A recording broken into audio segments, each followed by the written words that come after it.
Welcome to Breastfeeding with ABA, a podcast about breastfeeding that's made by parents for parents. In this episode of Breastfeeding with ABA, Adele will be sharing her story of one-sided breastfeeding. My name's Jessica, and I'm a breastfeeding counsellor with the Australian Breastfeeding Association, and I'm also a mum of 2 children, aged 14 and 11. I'm speaking from the lands of the Wurundjeri people of the Kulin Nation in the northern suburbs of Melbourne. I'd like to acknowledge the traditional custodians of the land on which I'm speaking, and you're listening, and I pay my respects to elders past, present and emerging. I acknowledge the long history of oral storytelling on this country and of women supporting each other to learn to feed their babies. My name's Adele. I live on Wadawurrung country, which is down around the Surf Coast. Adele is the person who springs to my mind when people use the phrase busy mum. Her kids are full of energy and it means her house is always filled with love. But it's also meant that she's had different experiences with breastfeeding. I had my first baby when I was 23. I was living in Melbourne at the time, just me and my partner. It was a very isolating time. That's what I remember from it. But it wasn't very long before Adele got the chance to breastfeed again. 17 months between my first and my second. When I was pregnant again, I really did want to get that breastfeeding right. When he was born, I felt much more confident in being able to advocate for myself and advocate for him in terms of not feeling like I needed to schedule feeds, not feeling like I had to let him cry, and just felt like I could trust my instincts more, and knowing that there were people out there who did things like that as well, and having that support.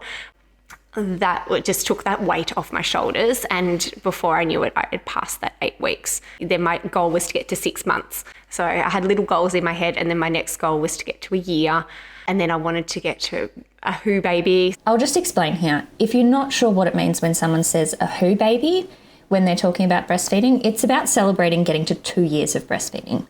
The World Health Organization's recommendation for breastfeeding is to breastfeed exclusively for 6 months, then keep breastfeeding along with family foods for 2 years and beyond, as long as mum and baby wish to continue. I suppose in the beginning it was like, yes, I'm doing this. And then each goal, it was just easier. That's not to say that there weren't any challenges with Adele's second baby. About 6 months or so when it really started, he preferred the left side, and I would always continue to offer the right side, and then, switch between feeds of offering the right side first and then the left side first.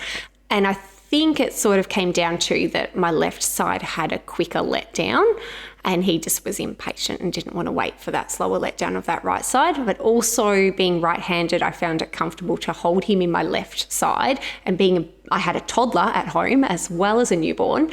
I was often walking around feeding a baby, so holding him on that left side while getting a snack for a toddler, while helping her toilet train, while doing so much stuff and walking and breastfeeding. Or I was out at a restaurant and I would just pop out that left side. That was my go-to, and it just became that it produced more milk, had a quicker letdown. So he started to just drop the right side completely.